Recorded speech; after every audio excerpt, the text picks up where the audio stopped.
नमस्कार, मैं डॉक्टर अनिल कुमार यादव। आज के इस वीडियो में हमारा टॉपिक है अंतर्राष्ट्रीय राजनीति में समसामयिक नई प्रवृत्तियां एवं मुद्दे, वॉल्यूम सेकंड। पहले वीडियो में हमने कि 20वीं शताब्दी के अंतिम दशक में कुछ अवसर ऐसे आए जिनकी वजह से ये लगने लग गया कि दूसरे विश्व युद्ध के पश्चात स्थापित अंतर्राष्ट्रीय विश्व व्यवस्था में कुछ फेरबदल हुआ है एवं कुछ मुद्दे ऐसे थे जिन्होंने अंतर्राष्ट्रीय राजनीति को प्रभावित किया है, जिसमें हम कह सकते हैं इराक ईरान युद्ध, ऑपरेशन इराकी फ्रीडम, सोवियत संघ का विघटन, सोवियत संघ के विघटन के पश्चात स्थापित एक ध्रुवीय विश्व व्यवस्था। ये कुछ मुद्दे थे जिन्होंने इस कंसेप्ट को मजबूत किया कि अंतर्राष्ट्रीय राजनीति पुरानी विश्व व्यवस्था है वो धराशायी हो चुकी है एवं कुछ नए मुद्दे हैं, नए प्रवृत्तियां हैं जो अंतर्राष्ट्रीय राजनीति को प्रभावित कर रहे हैं। उन मुद्दों में से हमने कुछ मुद्दे पढ़े थे, जैसे शीत युद्ध का अंत, एक ध्रुवीय विश्व व्यवस्था, साम्यवादी गुट का पतन, जर्मनी के एकीकरण एवं शीत युद्ध की समाप्ति के पश्चात गुटनिरपेक्ष आंदोलन की प्रासंगिकता पर खड़े हुए प्रश्न, साथ ही संयुक्त राज्य संघ का बढ़ता परिवार एवं सैनिक गुटों का घटता महत्व एवं आर्थिक कूटनीति का बढ़ता महत्व। ये कुछ मुद्दे हमने इस वीडियो का जो पहला वॉल्यूम था उसमें पढ़ा था। अब जो आगे के मुद्दे हैं, नए समसामयिक परिवर्तन मुद्दे हैं, वो इस वीडियो में अध्ययन करेंगे। और 8वां जो मुद्दा है, 7 मुद्दे हम पहले पढ़ चुके थे, 8वां जो मुद्दा है वो है नाटो का पूर्व की ओर होता फैलाव। रूस ने 1991 में नाटो के साथ जुड़ने की इच्छा की थी, पर उस पर अमल नहीं हो पाया। राष्ट्रपति क्लिंटन की पहल पर पूर्वी यूरोप के 3 देशों पोलैंड, हंगरी और चेक गणराज्य को जुलाई 1997 में नाटो का सदस्य राष्ट्र बनाया गया और इसी योजना के अंतर्गत मार्च 2004 को नाटो में यूरोप के 7 नए सदस्यों को शामिल किया गया। इनमें से 6 राज्य तो ऐसे थे जो कभी साम्यवादी गुट एवं वार्सा पैक्ट के सदस्य रह चुके हैं। ये राष्ट्र थे जैसे Bulgaria, Latvia, Estonia, Romania, Lithuania तथा स्लोवाकिया। नाटो अब रूस के दरवाजे तक पहुंच चुका है। पूर्व सोवियत राष्ट्रपति गोर्बाचोव के अनुसार नाटो के पूर्व की ओर फैलाव के बड़े गंभीर नतीजे निकल सकते हैं और द्वितीय विश्व युद्ध के बाद पश्चिम देशों की यह सबसे बड़ी भूल होगी अगर वो रूस को टेंशन क्रिएट करते हैं तो। 9वां जो अंतर्राष्ट्रीय समसामयिक प्रवृत्ति या मुद्दा है वो है बाजारोन्मुख अर्थव्यवस्था। सोवियत संघ से अलग हुए राष्ट्रों में आज लोकतंत्र और मुक्त अर्थव्यवस्था की लहर चल पड़ी है। सोवियत नागरिकों ने पिछले 75 वर्षों तक एक कड़वा फल चखा था। उन्होंने पूंजीवाद के विरुद्ध एक बेहतर तंत्र बनाने के लिए जो साम्यवादी व्यवस्था उसका निर्माण का प्रयत्न किया था, किंतु उसका परिणाम आशाजनक नहीं रहा और 1991 में कम्युनिस्ट साम्राज्य है वो ताश के महल की भांति ढह गया। मुक्त अर्थव्यवस्था या पूंजीवाद ने अपनी क्षमता को पिछले 2 दशक से सिद्ध किया है। अतीत और वर्तमान में अनेक प्रतिस्पर्धात्मक प्रणालियां पूंजीवाद की प्रणाली को समाप्त कर इसकी जगह लेने का प्रयत्न करती रही, लेकिन वो सफल नहीं हो पाई।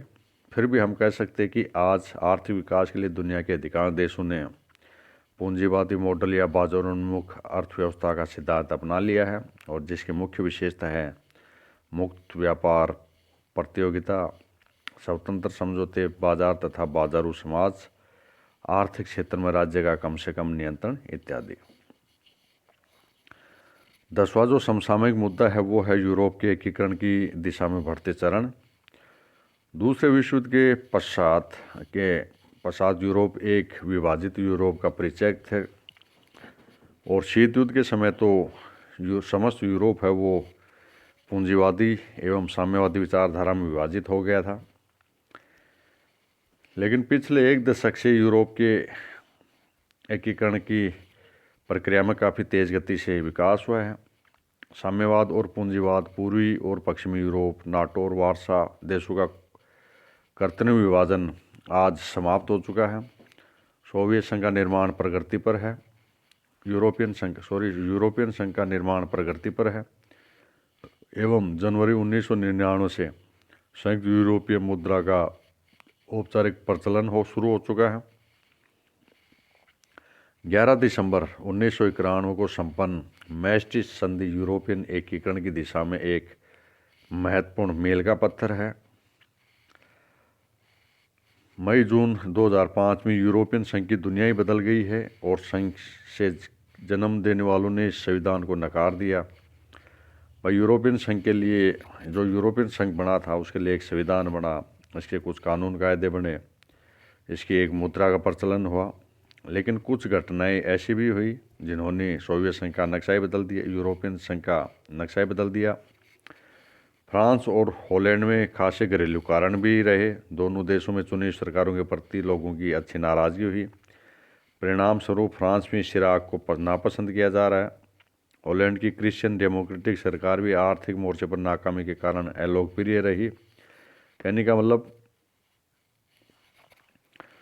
यूरोपीय संघ के एकीकरण के साथ साथ कुछ उसके सामने दुविधा भी आई। 11वां जो मुद्दा है वो नव उपनिवेशवाद का है।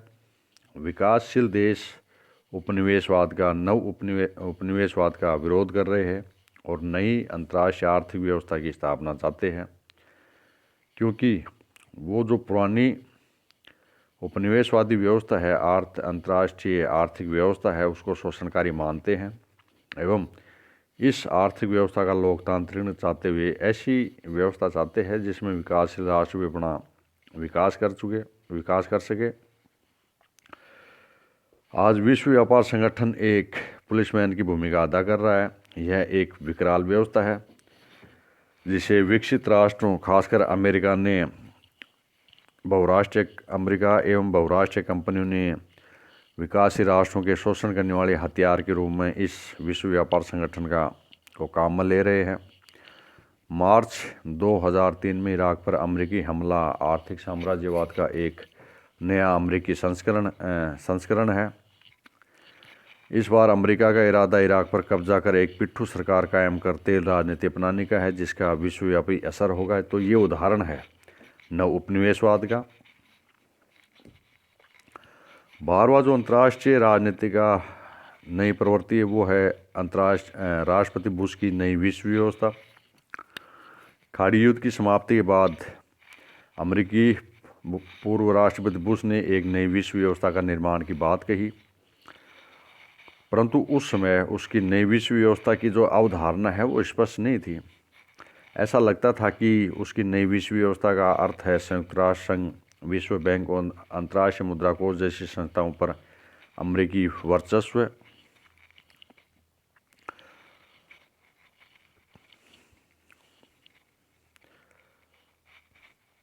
अणु प्रसार संधि पर फ्रांस, चीन और भारत जैसे देशों को हस्ताक्षर करने के लिए बाध्य करना, पश्चिमी एशिया समस्या का समाधान अमेरिकी धौर से कराना।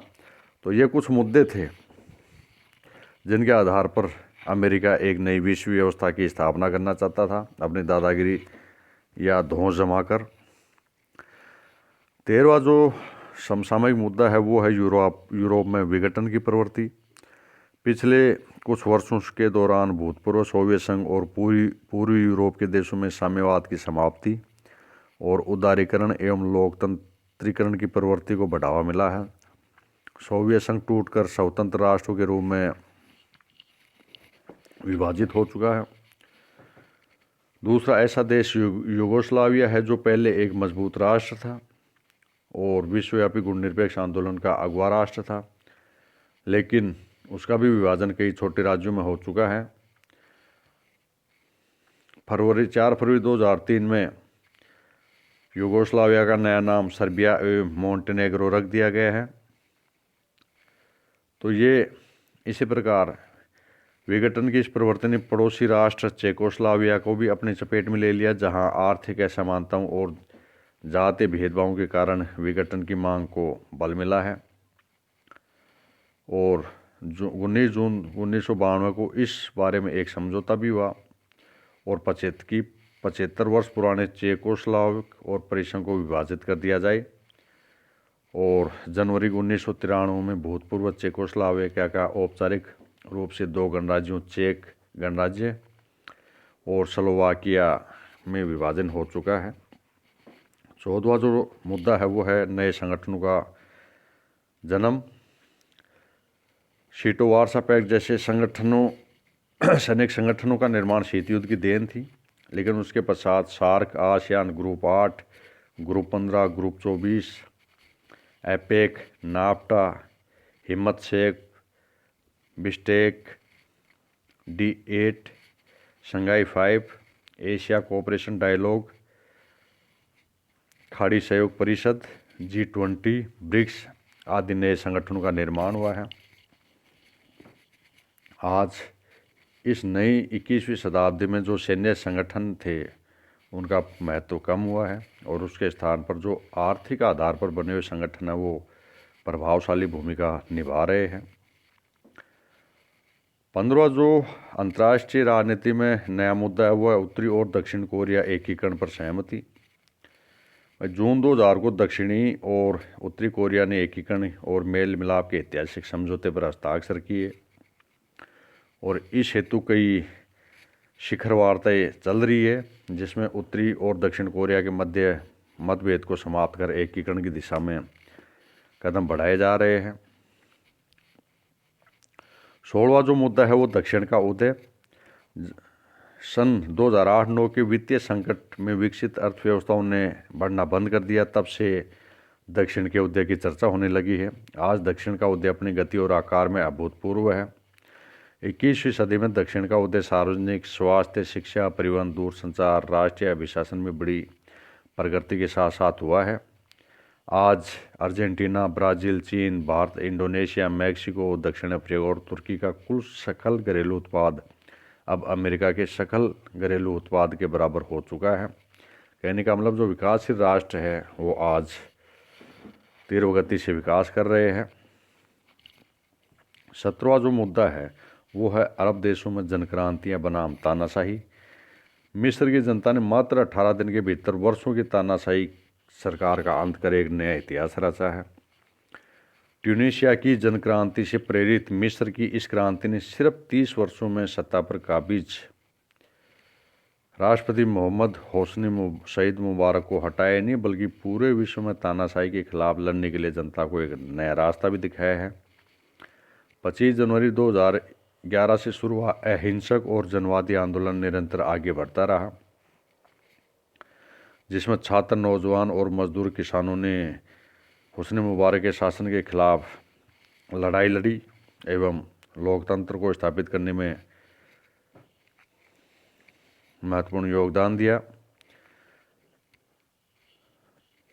इसी प्रकार आज यमन, ईरान, सऊदी अरेबिया हर जगह तानाशाहों के खिलाफ गुस्सा लोगों का चरम पर है।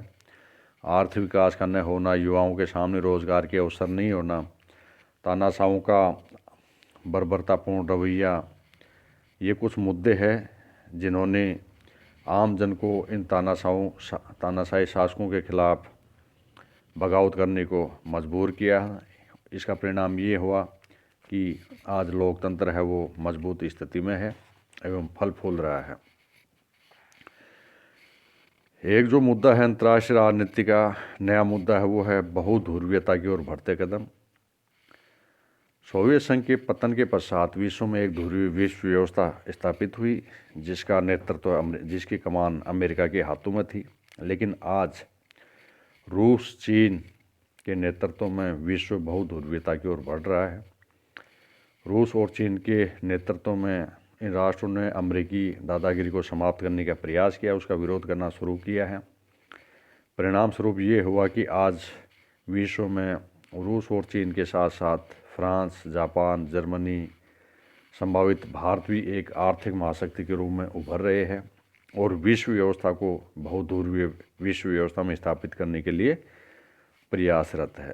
तो इस वीडियो में के दूसरे वॉल्यूम में हमने पढ़ा कि अंतर्राष्ट्रीय राजनीति में कुछ समसामयिक प्रवृत्तियाँ कौन कौन सी है और कौन कौन से मुद्दे हैं जो अंतर्राष्ट्रीय राजनीति को प्रभावित कर रहे हैं। धन्यवाद।